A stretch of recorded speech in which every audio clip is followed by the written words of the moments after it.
नमस्कार, exam happy channel में आपका स्वागत है। तो दोस्तों जुड़ चुका हूं मैं यहां पर आप सभी के लिए झारखंड टेट परीक्षा 2025 के न्यू सिलेबस पर आधारित प्रश्नों को लेकर के। तो यदि आप झारखंड में झारखंड शिक्षक पात्रता परीक्षा में परचम लहराना चाहते हैं तो आप यहां जेसीईआरटी जैक के किताब से बने हुए नोट्स को अवश्य पढ़िएगा। इसमें आपको जो है जेसीईआरटी जैक का पूरा बीच बीच से प्रश्न को निकाला गया है, जहां से हर बार जैक जब परीक्षा लेती है तो यहाँ से प्रश्न आते ही हैं। ठीक है, तो अभी हम यहाँ पर देखेंगे पर्यावरण अध्ययन का प्रैक्टिस सेट 1। पर्यावरण अध्ययन का प्रैक्टिस सेट 1 को देखेंगे, जिसमें आप यहाँ पर देख पाइएगा कि परिवार और पड़ोस, उसके बाद भोजन और जल, ये तीनों से मिला हुआ प्रश्न आपको मिलेगा।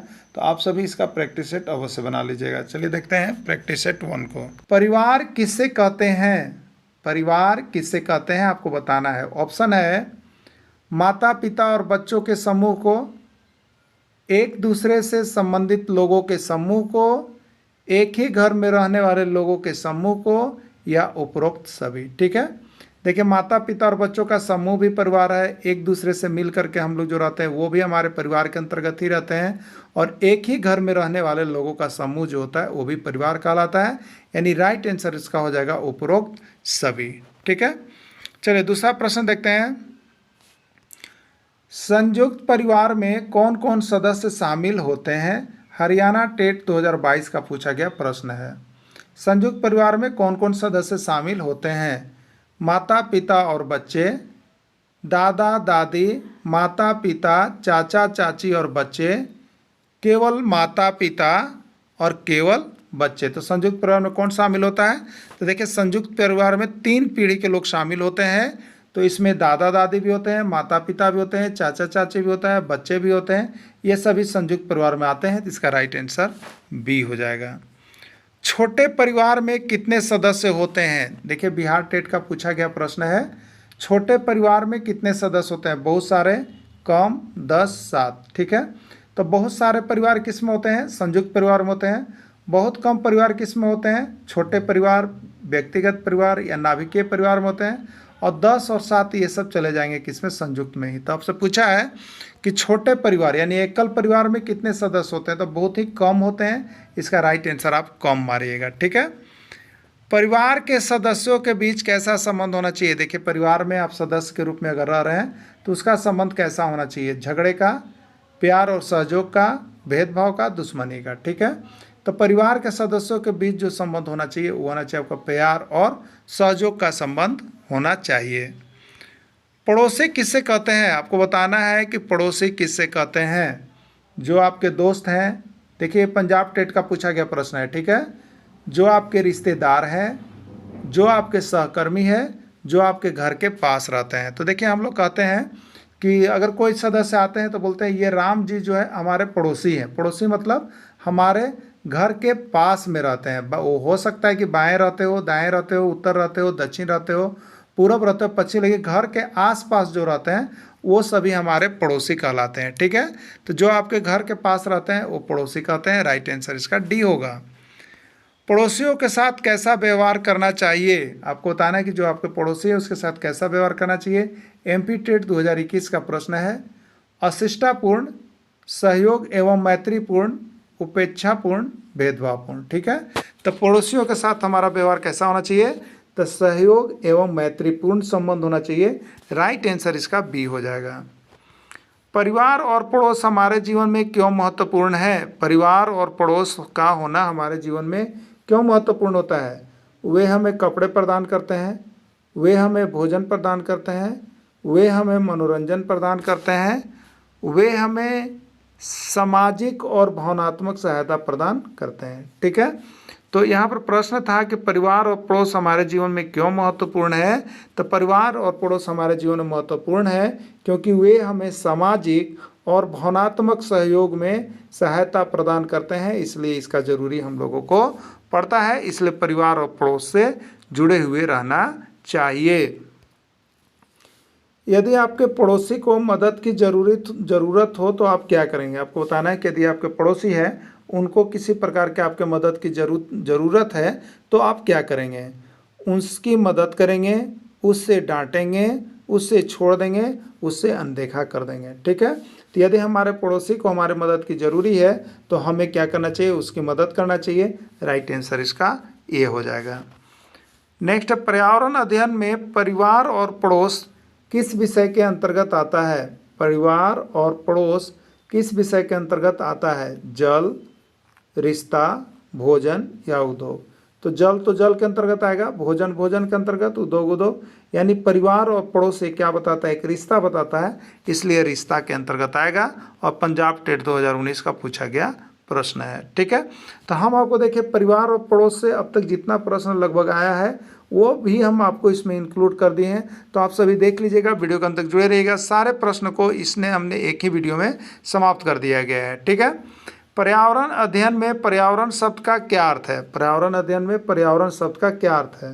केवल प्राकृतिक परिवेश, केवल मानवीय परिवेश, प्राकृतिक और मानवीय दोनों, उपरोक्त में से कोई नहीं। ठीक है, तो पर्यावरण जो शामिल है वो प्राकृतिक और मानव दोनों का परिवेश को मिला करके ही पर्यावरण मिला है, इसलिए प्राकृतिक और मानवीय दोनों परिवेश इसमें शामिल होगा। परिवार कितने प्रकार के होते हैं? 2, 3, 4 या 5। ठीक है, तो यहाँ पर मुख्य रूप से परिवार 2 प्रकार के होते हैं। एक को हम लोग कहते हैं संयुक्त परिवार और दूसरा को कहते हैं एकल परिवार या व्यक्तिगत परिवार या यहाँ पर कहते हैं नाभिकीय परिवार। ठीक है, यानी 2 प्रकार के परिवार होते हैं। राइट आंसर इसका ये हो जाएगा। संयुक्त परिवार में मुखिया कौन होता है? जो आपका संयुक्त परिवार है उसमें मुखिया कौन होता है? घर का सबसे बड़ा सदस्य, घर का सबसे छोटा सदस्य, घर का बच्चा या कोई नहीं? ठीक है, तो संयुक्त परिवार में जो घर का मुखिया होता है उनको सम्मान इज्जत देने के लिए घर का सबसे बड़ा सदस्य को बनाया जाता है घर का मुखिया। परिवार में किस प्रकार की शिक्षा दी जाती है? औपचारिक, अनौपचारिक, विद्यालय या कोई नहीं?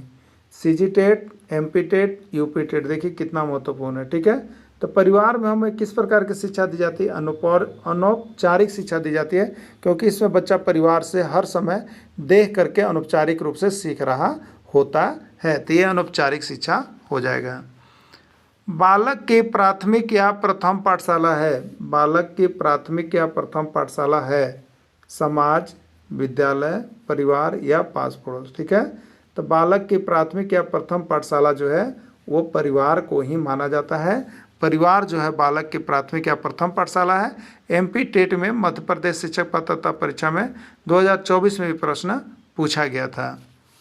माता के पास सत्ता वाला परिवार क्या है? माता के पास सत्ता वाला परिवार को क्या कहते हैं? मातृस्थात्मक, पितृस्थात्मक, पितृवंशीय, पितृस्थानीय। ठीक है, तो माता के पास जो सत्ता है तो उसको आप लोग कहिएगा मातृस्थात्मक, और पिता के पास जो सत्ता है उसको कहिएगा पितृस्थात्मक। ठीक है, और पूरे वंश खानदान का चल रहा है तो उसको कहिएगा पितृवंशीय। ठीक है, परिवार में पति पत्नी का संबंध है।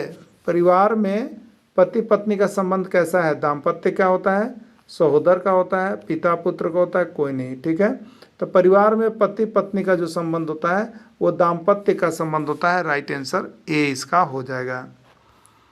परिवार का सबसे छोटा रूप कौन है? परिवार का सबसे छोटा रूप कौन है? नाभिक परिवार, संयुक्त परिवार, विस्तृत परिवार या कोई नहीं? ठीक है, तो सबसे छोटा परिवार को हम लोग क्या कहते हैं? एकल परिवार कहते हैं। एकल परिवार के नाम से जाते हैं, सबसे छोटा परिवार को एकल परिवार कहते हैं, और एकल परिवार को ही हम लोग व्यक्तिगत परिवार कहते हैं, और व्यक्तिगत परिवार को ही हम लोग नाभिक परिवार कहते हैं। ठीक है, तो इसमें राइट आंसर हो जाएगा ए, नाभिक परिवार।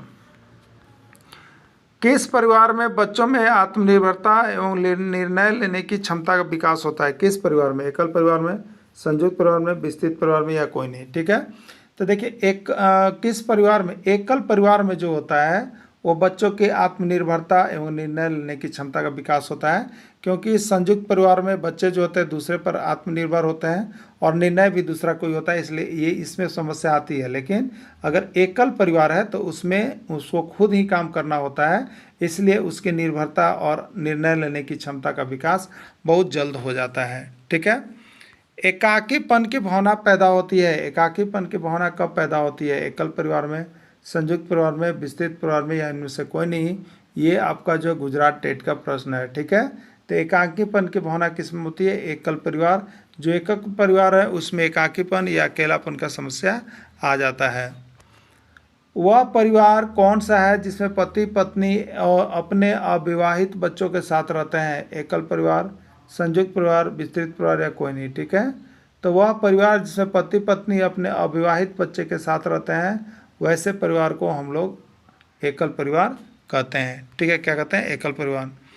इसने कहा मनुष्य स्वभाव एवं आवश्यकता से एक सामाजिक प्राणी है। किसने कहा मनुष्य स्वभाव और आवश्यकता से एक सामाजिक प्राणी है? एमपी टेट 2012 का प्रश्न, वाटो मोर, प्लेटो, परेटो या अरस्तु, किसने कहा? ठीक है। तो यहाँ पर बच्चों का जो सामाजिक गुण है वो किसने कहा था आपका? तो वो आपका अरस्तु की तरफ से कहा गया था, अरस्तु है।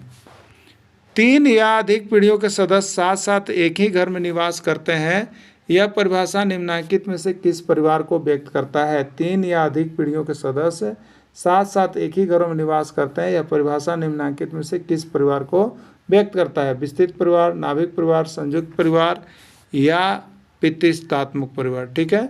राइट आंसर हो जाएगा संयुक्त परिवार। संयुक्त परिवार में ही सबसे ज़्यादा सम्मिलित रह सकते हैं और बच्चे उनके अच्छे निकलते हैं, ठीक है।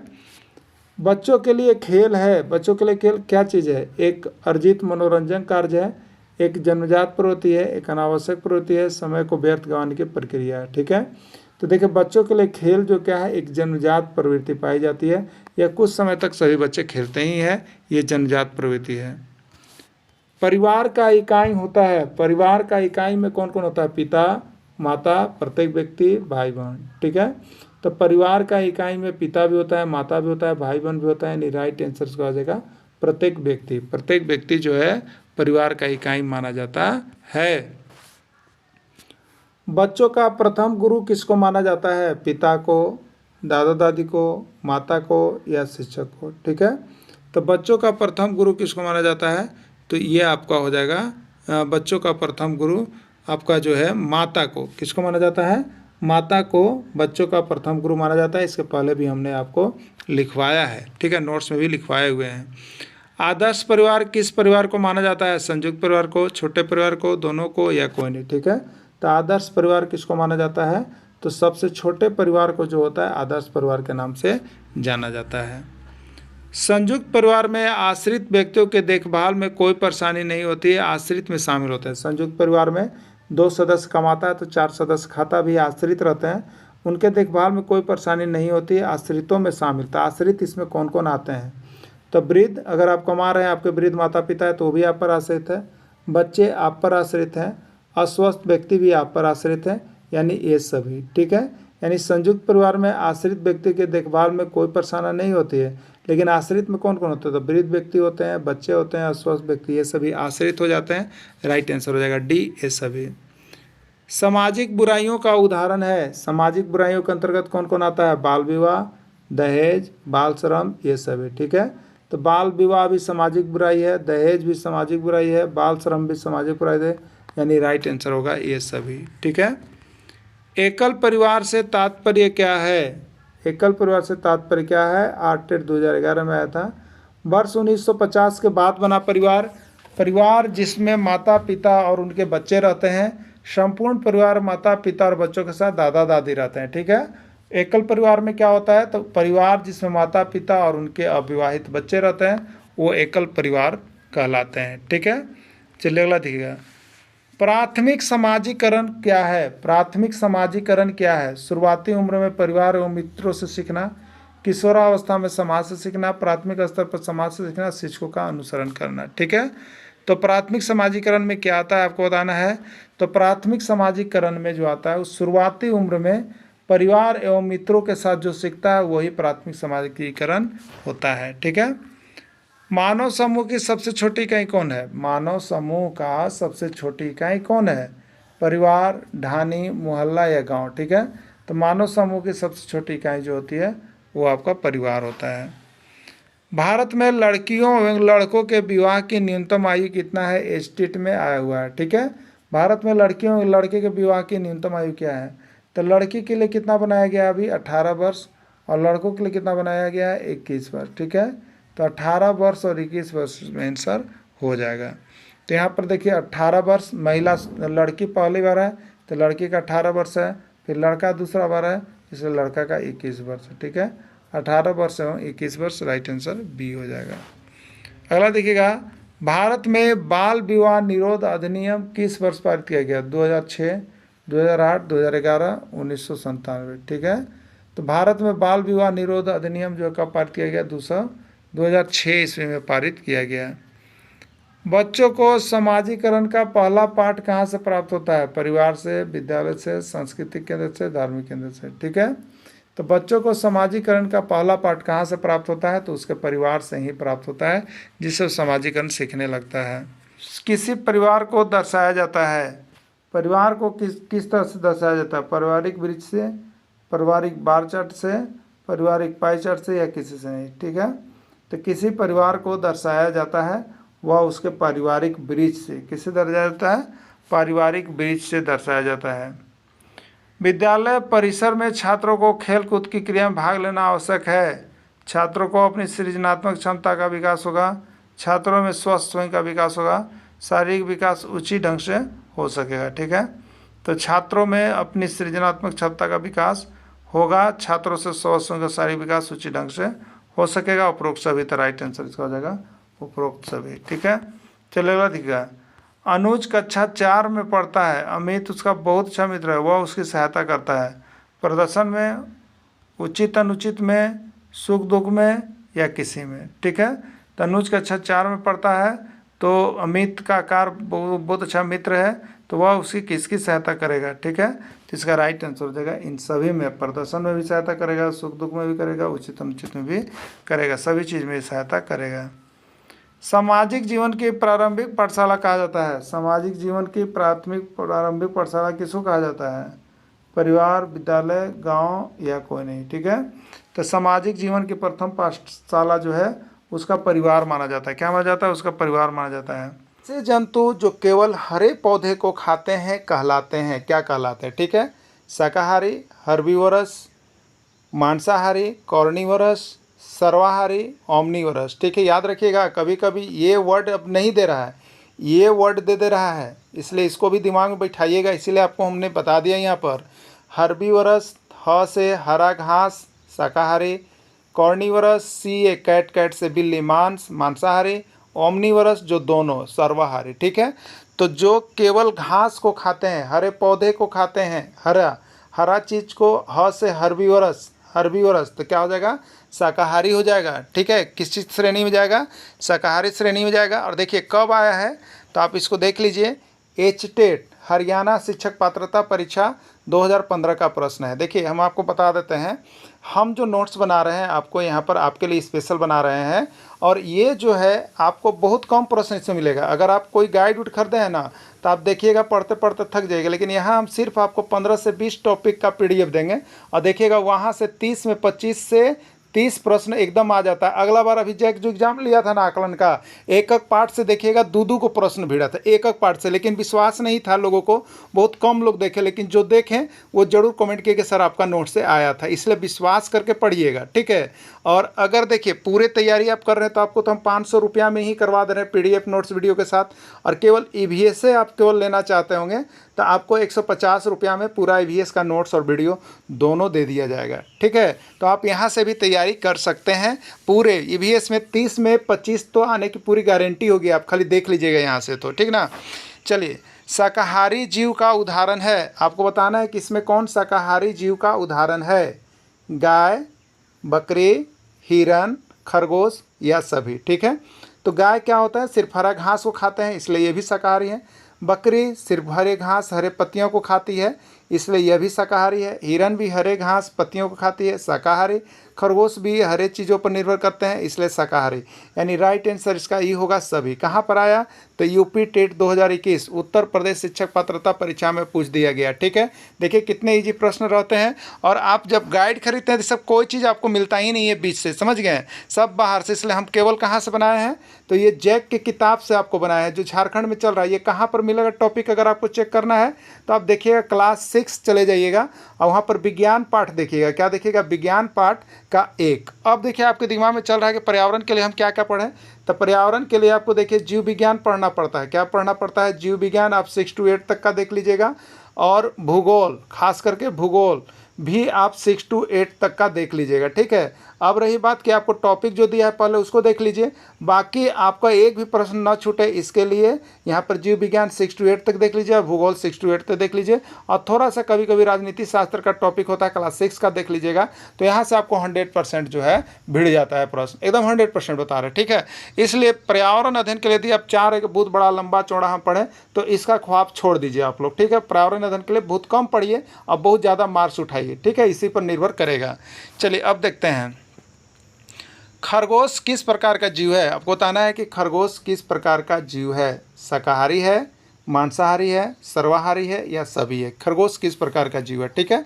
अब देखिए खरगोश पर आप जा करके देखिएगा खरगोश को अपने पास पड़ोस में, तो वो क्या करता है, तो सिर्फ हरे साग सब्जी उसके दाने को खाता है, ठीक है। ये मांस का भक्षण नहीं करता है, खरगोश मांस का भक्षण नहीं करता है।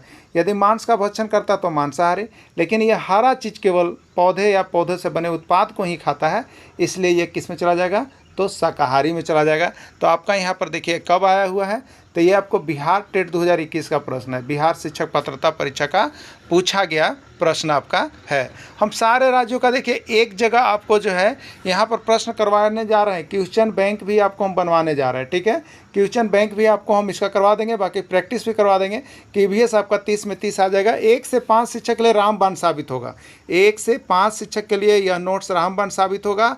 आपको हम बहुत कम समय में और बहुत ही इंपॉर्टेंट क्वेश्चनशिप करवाते हैं, बड़े बड़े क्वेश्चन नहीं रहते हैं, सिर्फ आपको एग्जाम में आने वाला प्रश्न ही मिलेगा जो कि JCRT जैक की किताब से निकाल के बनाया गया है। तो आप सभी वीडियो देखने के बाद अवश्य जुड़ जाइएगा, यहाँ से आपको सारा कुछ मिल जाएगा। बाकी यदि चाहते होंगे PDF लेकर के हम यहाँ से तैयारी कर लें और वीडियो भी देख लें एक बार, तो आपको 150 रुपये में सिर्फ पर्यावरण की तैयारी होगी और 500 रुपये में क्षेत्रीय भाषा छोड़ करके सभी सब्जेक्ट की तैयारी 1 to 5 की हो जाएगी। घर बैठे ही आप यहाँ से JTET का सर्टिफिकेट आराम से प्राप्त कर सकते हैं, ठीक है। चलिए इसमें कौन मांसाहारी जीव का उदाहरण है, प्रश्न पूछा गया है MP टेट 2023 में, मध्य प्रदेश शिक्षक पात्रता परीक्षा 2023 का प्रश्न हुआ। शेर है, बिल्ली है, मगरमच्छ है या सभी है, इसमें कौन मांसाहारी जीव का उदाहरण है। शेर मांस खाता है इसलिए यह भी मांसाहारी है, बिल्ली भी मांस खाती है इसलिए यह भी मांसाहारी है, मगरमच्छ भी मांस खाता है इसलिए यह भी मांसाहारी है। यानी राइट आंसर इसका जो जाता है सभी में जाता है। प्रश्न आया था मध्य प्रदेश शिक्षक पात्रता परीक्षा 2023 में, ठीक है।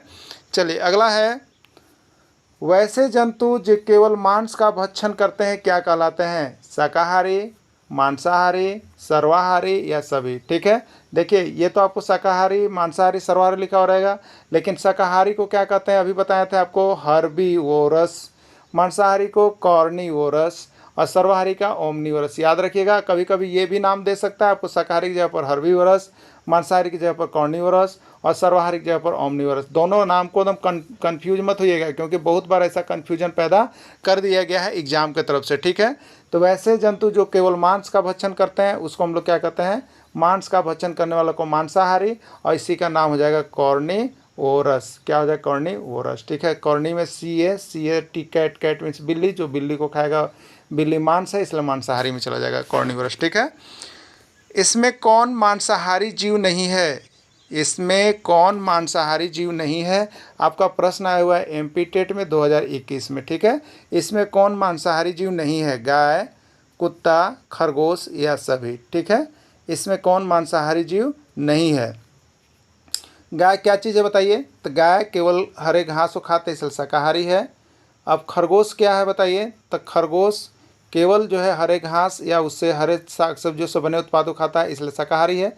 लेकिन कुत्ता क्या है, ये मांस को खाता है इसलिए ये मांसाहारी चला जाएगा, ठीक है।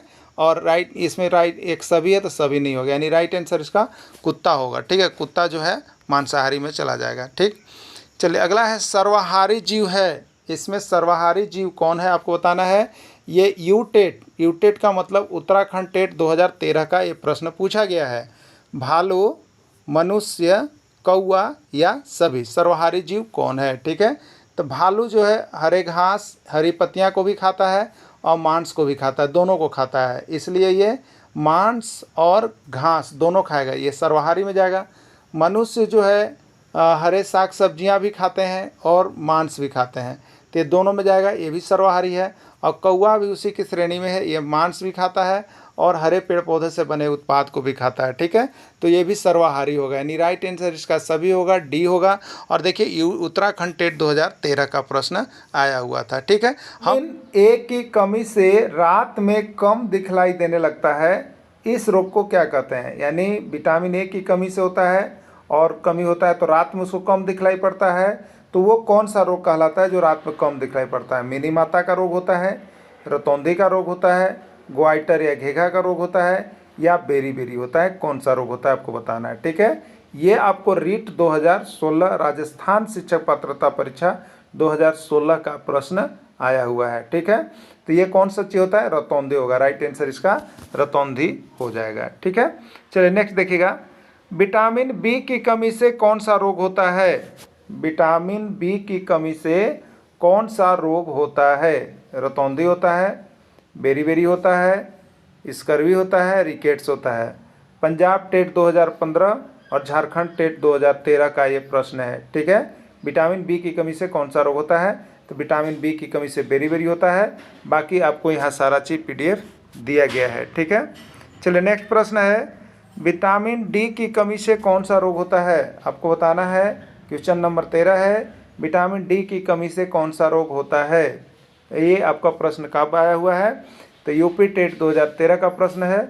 Uttar Pradesh teacher eligibility test शिक्षक पात्रता परीक्षा में पूछा गया था।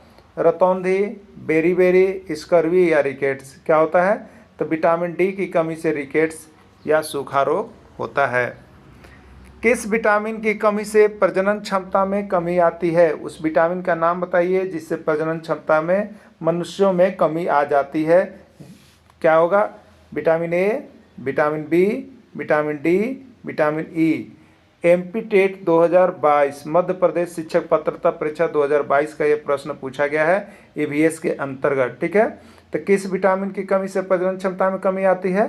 तभी आप देखे होंगे विटामिन ई, ठीक है। विटामिन ए से रतौंधी, विटामिन बी से बेरी, विटामिन डी से रिकट्स, विटामिन ई से प्रजनन क्षमता में कमी आती है, ठीक है। सबको याद रखिए, यहाँ से एक प्रश्न आ रहा है और हम तो देखिए आप सभी को यही सलाह देंगे कि आप ठीक है बहुत से किताब लेके पढ़ रहे होंगे, लेकिन ये हैंड रिटेन नोट्स आपको कहीं मिलने वाला नहीं है। इस तरह से आपके लिए देखिए हम अथक प्रयास के बाद यहाँ से नोट्स हाथ से बनाते हैं और वो भी पूरे चैप्टर का निचोड़, वस्तुनिष्ठ और उसके साथ साथ यहाँ पर आपका थ्योरेटिकल सारी क्लासेज को हम यहाँ पर बना रहे हैं। तो आप EVS ही नहीं, देखिए यहाँ पर CDP का भी इसी कदर है, ठीक है, मैथ्स का भी इसी कदर है, सब कुछ।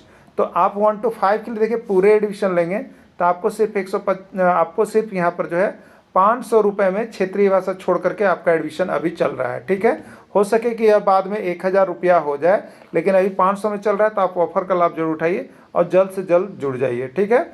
और एक केवल सेशन लेना चाहते हैं तो 150 रुपया में आपको मिल जाएगा। केवल EVS चाहते हैं तो 150 रुपया में ले सकते हैं और यहाँ पर पढ़ सकते हैं, ठीक है। किस विटामिन की कमी से रक्त का थक्का नहीं बनता है? किस विटामिन की कमी से रक्त का थक्का नहीं बनता है? Vitamin A, vitamin B, vitamin D, vitamin K, ठीक है। देखिए कितना बार ये प्रश्न पूछ गया, देख लीजिए। CG टेट, छत्तीसगढ़ टेट में पूछा, MP टेट में पूछा, उत्तराखंड टेट में पूछा, ठीक है। अब देखिएगा तो विटामिन ए से क्या होता है? अभी आपको बताया गया था, रतौंधी होता है। विटामिन बी से बेरी होता है। विटामिन डी से रिकेट्स होता है। अब विटामिन के देखिए जिस आदमी का विटामिन के का कमी होता है तो उसका खून रुकवे नहीं करता, इतना पतला खून होता है कि वो बहते रहता है। अगर देखिए खून कहीं भी निकल रहा है, अगर वो रक्त का थक्का नहीं बनेगा तो वो खून बहना बंद नहीं होगा, ठीक है। अब रक्त का थक्का, तो किसी का खून पतला होता है, जैसे मान लीजिए कि किसी तरह से गिर जाने पर उसका कहीं हाथ कट जाए या कहीं पैर कट जाए या माथा कट जाए तो क्या होता है, ब्लडिंग जब होता है तो पानी के जैसा होते रहता है। तो ये क्या होता है ना कि के की कमी है उसको, और ये पानी पूरा ब्लड के साथ तो उसका ब्लड पूरा ही निकल जाएगा। थक्का अगर बनेगा तब तो खून रुक जाएगा, लेकिन थक्का बना नहीं इसलिए ब्लड पूरा निकल जाएगा। तो आपको समझिए क्या होगा, रक्त का थक्का नहीं बनेगा तो मौत भी हो सकती है। इसलिए वो विटामिन के है जिसकी कमी से किसी का खून पतला होता है, रक्त का थक्का नहीं बनता है, ठीक है, विटामिन के। ऊर्जा देने वाला भोजन किस पोषक तत्व को कहा जाता है? देखिए बिहार टेट 2022 में यहाँ पर पूछ दिया कि ऊर्जा देने वाला भोजन किस पोषक तत्व को कहा जाता है? कार्बोहाइड्रेट को, प्रोटीन को, वसा को या ए और सी दोनों को। ठीक है, तो देखिए आप देख रहे हैं कार्बोहाइड्रेट और वसा, इसको ऊर्जा देने वाला भोजन कहते हैं, इसीलिए इसको ऊर्जावर्धक भोजन भी कहते हैं। ठीक है, तो ए और सी दोनों ऑप्शन होगा, यानी डी इसका राइट आंसर हो जाएगा। डी इसका राइट आंसर हो जाएगा। शरीर वर्धक भोजन किसको कहा जाता है? शरीर वर्धक भोजन, शरीर बढ़ने वाला भोजन कौन होता है? कार्बोहाइड्रेट होता है, प्रोटीन होता है, वसा होता है या रुचांश होता है। ठीक है, देखिए कार्बोहाइड्रेट और वसा ये क्या है? ऊर्जा देने वाले, शरीर को ऊर्जा प्रदान करते हैं, ऊर्जावर्धक भोजन है। लेकिन प्रोटीन क्या चीज़ है बताइए? प्रोटीन, तो प्रोटीन आपका जो है शरीर वर्धक भोजन है। ये कौन सा भोजन है? शरीर वर्धक भोजन है प्रोटीन। ठीक है, तो प्रोटीन को शरीर वर्धक भोजन कहा जाता है। अगला है शरीर दुबला पतला हो जाता है। शरीर दुबला पतला हो जाता है और पेट फूल जाता है, किस रोग की पहचान है? शरीर दुबला पतला हो जाता है और पेट फूल जाता है, किस रोग की पहचान है? सूखा रोग, पायरिया रोग, मोटापा या घेघा रोग। ठीक है, तो शरीर दुबला पतला हो जाता है और पेट फूल जाता है या हाथ पैर टेढ़ा हो जाता है, ये जो है आपको सूखा रोग का पहचान है। पायरिया रोग आपका दांत किससे संबंधित है? मोटापा शरीर का फूलने से संबंधित है। और घेघा रोग गले की ग्रंथि ग्वाइटर से संबंधित है। और जेटेड 2016 का ये प्रश्न है। ठीक है, चलिए अगला देखिएगा। विटामिन ए का सर्वोत्तम स्रोत क्या है? आपको बताना है विटामिन ए का सबसे अच्छा स्रोत क्या है?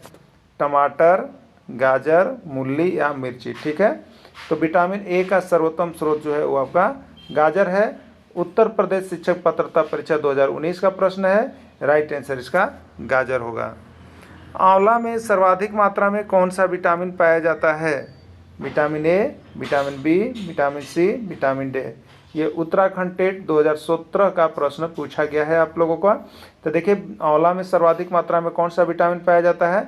तो आंवला में सर्वाधिक मात्रा में विटामिन सी पाया जाता है और इसमें साइट्रिक एसिड होता है। ठीक है, घाव भरने वाला विटामिन किसे कहते हैं? प्रश्न, घाव भरने वाला विटामिन किसे कहते हैं? ये भी प्रश्न आया हुआ है, मध्य प्रदेश शिक्षक पात्रता परीक्षा 2019 में पूछा गया है। तो हम सारे राज्यों के शिक्षक पात्रता परीक्षा में जो प्रश्न पूछे गए हैं उसको हम ले करके आपके लिए भर भर के आ रहे हैं। ठीक है, तो आप सभी जल्द से जल्द यहाँ पर EVS का नोट्स ले लीजिएगा। यदि आप 30 में 28-25 लाना चाहते होंगे तब सब सब्जेक्ट का इसी तरह से नोट्स बना हुआ है। साथ में आपको प्रीवियस ईयर क्वेश्चन बैंक भी हम इसका करवाएंगे विभिन्न राज्यों में जो आया हुआ है। ठीक है, तो घाव भरने वाला विटामिन किससे कहते हैं? Vitamin A, vitamin B, vitamin C या विटामिन डी। ठीक है, तो घाव भरने वाला विटामिन जो है हम लोग किसको कहते हैं? विटामिन सी को कहते हैं घाव भरने वाला विटामिन।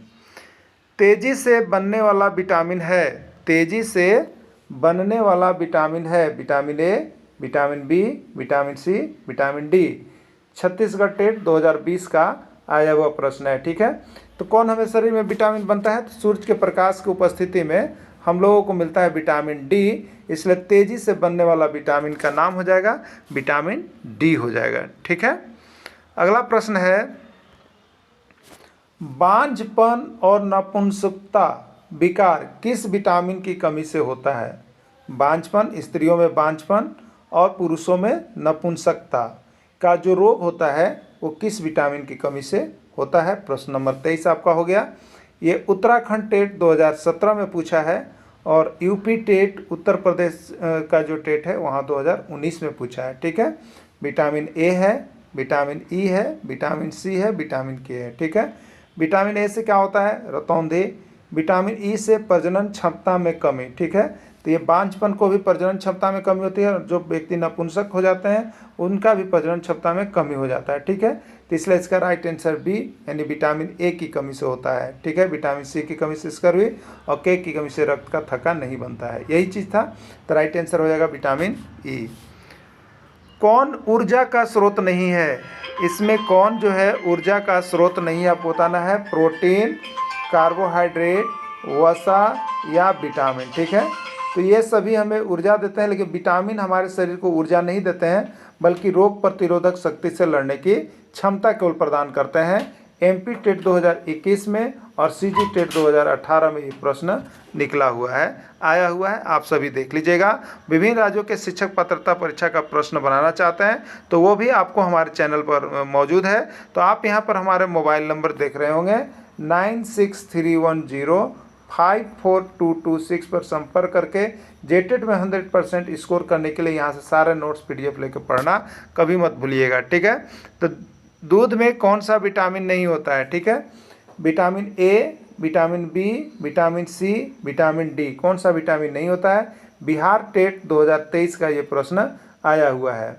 तो vitamin A, vitamin B, vitamin D. देखिए दूध में जो है आपको विटामिन सी नहीं मिलता है। दूध में कौन सा विटामिन नहीं होता है, विटामिन सी नहीं होता है। राइट आंसर इसका सी हो जाएगा, विटामिन सी। खट्टे फलों में कौन सा विटामिन प्रचुर मात्रा में पाया जाता है। खट्टे फलों में कौन सा विटामिन प्रचुर मात्रा में पाया जाता है। Vitamin A, vitamin B, vitamin C, vitamin D. ये MP टेट 2016 का प्रश्न है, मध्य प्रदेश शिक्षक पात्रता परीक्षा 2016 का, ठीक है। तो खट्टे फलों में कौन सा विटामिन प्रचुर मात्रा में पाया जाता है, तो ये विटामिन सी पाया जाता है। क्या पाया जाता है, विटामिन सी पाया जाता है, ठीक है। चलिए अगला, दूध में प्रोटीन किस रूप में पाया जाता है। दूध में जो प्रोटीन होता है वो किस रूप में पाया जाता है। एल्बुमिन के रूप में, कैसिन के रूप में, मायोसिन के रूप में या ब्यूटिन के रूप में, ठीक है। तो दूध में क्या पाया जाता है, कैसिन पाया जाता है। और यही कैसिन जो है हमको किस रूप में मिलता है, प्रोटीन के रूप में पाया जाता है, ठीक है। तो दूध में प्रोटीन किस रूप में पाया जाता है, कैसिन के रूप में पाया जाता है। विटामिन डी की प्राप्ति होती है, विटामिन डी की प्राप्ति होती है किससे। गन्ने का रस, संतरे का रस, सूर्य का छाया, सूर्य के प्रकाश से।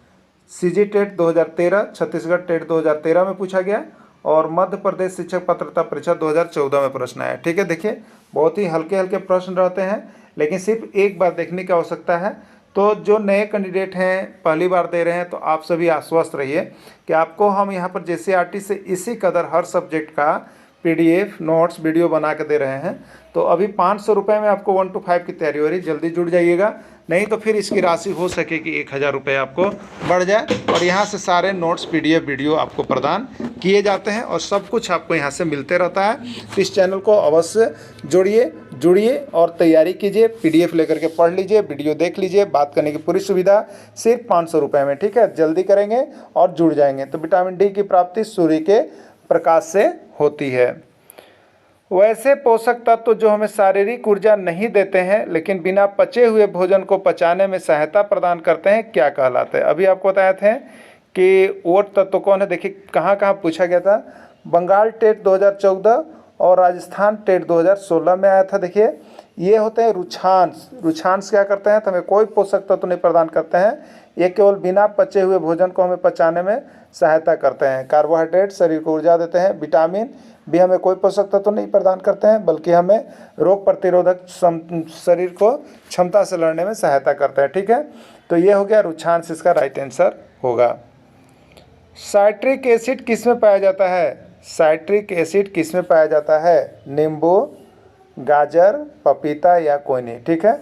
2012 बिहार टेट का प्रश्न है। तो देखिए खट्टे फलों में साइट्रिक एसिड पाया जाता है, तो यहाँ पर खट्टा फल के रूप में नींबू है, तो नींबू में साइट्रिक एसिड पाया जाएगा। बनने में कौन भाग लेता है, वाष्पन, संघनन, वाष्पन के बाद संघनन या उद्रोपातन, ठीक है। ये राजस्थान शिक्षक पात्रता परीक्षा 2017 का प्रश्न है और आपके JCRT किताब में, ठीक है। तो ये हो जाएगा वाष्पन के बाद संघनन, ये बादल के बनने में भाग लेते हैं। निम्नांकित में कौन बाढ़ से संबंधित नहीं है, कौन बाढ़ से संबंधित नहीं है। जान माल की क्षति, मिट्टी का अपरदन, बीमारियों का कम होना, पेयजल का दूषित होना। पंजाब शिक्षक पात्रता परीक्षा 2011 का पूछा गया प्रश्न है, ठीक है। तो बाढ़ से इसमें किसका संबंध नहीं है, इसमें 4 गो ऑप्शन है जो आपको बताना है कौन बाढ़ से कोई उसका लगाव नहीं है, ठीक है।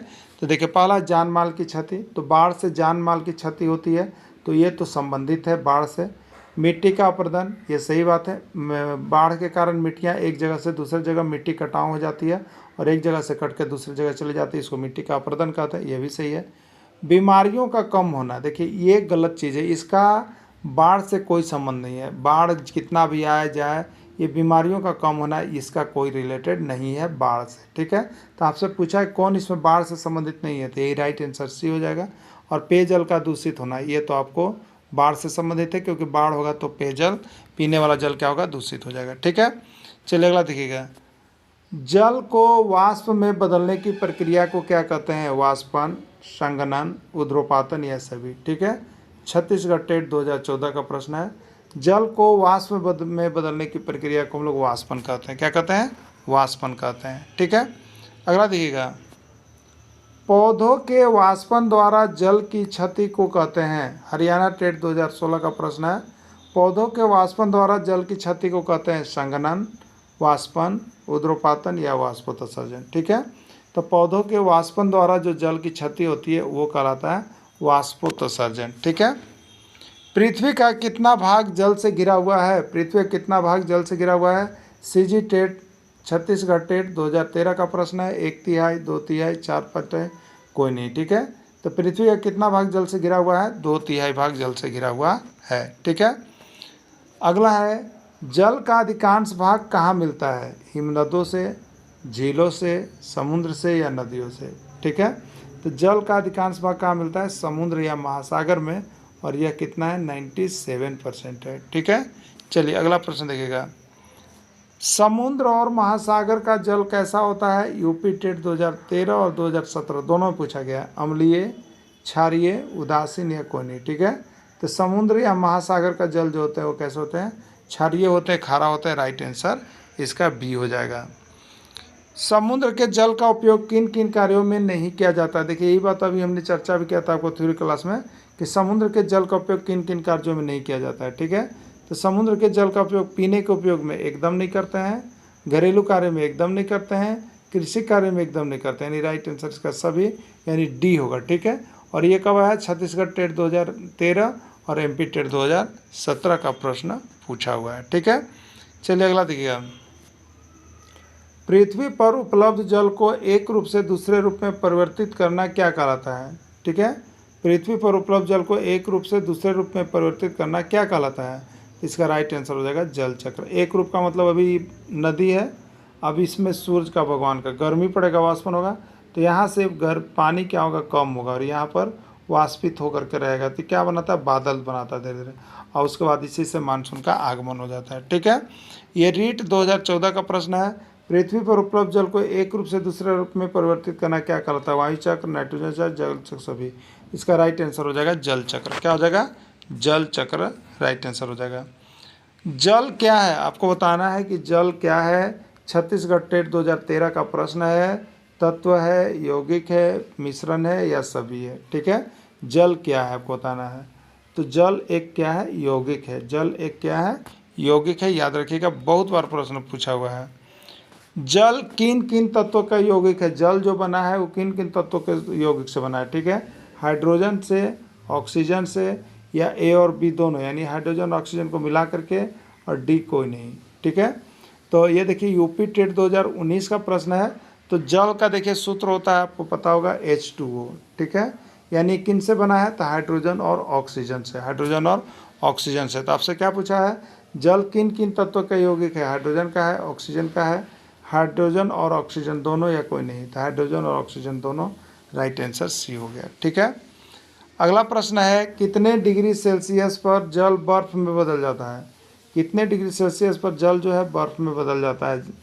20 degree Celsius, -20 degree Celsius, 0 degree या 10 डिग्री। ठीक है, तो कितने डिग्री सेल्सियस पर जल बर्फ में बदल जाता है?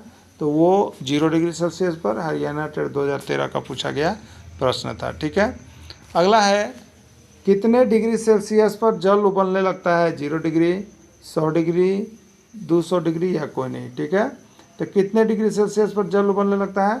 तो आपको याद रखना है 100 डिग्री सेल्सियस। ठीक है, 100 डिग्री सेल्सियस पे। अगला है, कितने डिग्री सेल्सियस पर जल बर्फ में बदल जाता है? जो हमारा ये जल है इसको हम किससे बदल देंगे? बर्फ में, बर्फ का सिल्ली। ठीक है, तो कितने डिग्री सेल्सियस पर जल जो है बर्फ में बदल जाता है? ये है -20, 20, 0 या 10। तो ये कितना पर जल बर्फ में बदल जाएगा? 0 डिग्री सेल्सियस पर। ठीक है, कितने डिग्री सेल्सियस पर जल उबलने लगता है? 0, 100, 200 या कोई नहीं। ठीक है, तो कितने प्रतिशत पर जल उबलने लगता है? आप बताइएगा, आप लोग सभी कोई कमेंट कीजिएगा, देख रहे हैं तो। जल जो उबलने लगता है वो होता है 100 डिग्री सेल्सियस। ठीक है, क्या होता है? 100 डिग्री सेल्सियस। विश्व जल दिवस मनाया जाता है 22 मार्च, 22 अप्रैल, 22 मई, 22 जून। ठीक है, तो 20 जो जल दिवस जो है वो 22 मार्च को मनाया जाता है। देखिए आप इस तरह से याद रखिएगा, ये धरती हो गया ना, धरती, धरती, और इसके ऊपर क्या है तो पानी, इसके ऊपर क्या है, इसे पानी, पानी है ना, पानी है। तो इसी को हम लोग विश्व जल दिवस कहते हैं। विश्व जल दिवस कब मनाया जाता है, तो विश्व जल दिवस आपको मनाया जाता है यहाँ पे 22 मार्च को। ठीक है, और जल, ये जल ऊपर हो गया और पृथ्वी नीचे हो गया। तो पृथ्वी दिवस कब, पृथ्वी दिवस कब बनता है, तो 22 मार्च था, इसका 22 अप्रैल हो जाएगा। क्लियर, 22 मार्च को जल दिवस और 22 अप्रैल को यहाँ पर जो है आपका दिवस मनाया जाता है। ठीक है, यानी पृथ्वी दिवस मनाया जाता है।